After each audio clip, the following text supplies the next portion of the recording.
আসসালামু আলাইকুম রহমতুল্লাহি বারাকাতু। মহান আল্লাহ পাকের ২৭ নম্বর গুণবাচক নাম হচ্ছে আল বাসিরু।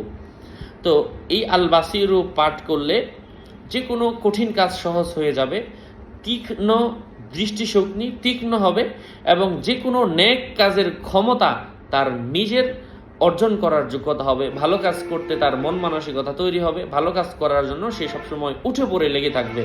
তো আল্লাহ তাআলার সেই গুণবাচক নামটা হচ্ছে আল বাসিরু। আল বাসিরু জুমার নামাজের পরে মাত্র সপ্তাহে একদিন এই আমলটা করবেন। জুমার নামাজের পরে যেখানে নামাজ পড়েছেন ওখানেই বসে ১০০ বার এই দোয়াটা পাঠ করবেন এবং আল্লাহর কাছে দোয়া করবেন। মেয়েদের জুমার নামাজ যদি মসজিদে তাদের মেয়েদের আলাদা ব্যবস্থা থাকে মসজিদে পড়ে, তাহলে মসজিদে পড়লে মেয়েরা জুমা পড়বে, আর যদি বাসায় পড়ে তাহলে মেয়েদের কোনো জুমা নয়, মেয়েরা বাসায় জোহরের নামাজ পড়বে। এটা হয়তো অনেকেই জানেন না, আমি জানিয়ে দিলাম। আশা করছি এই ভিডিওগুলোর মাধ্যমে আপনারা উপকৃত হয়েছেন। আরও আল্লাহ তাআলার ফজিলতগুলো নামের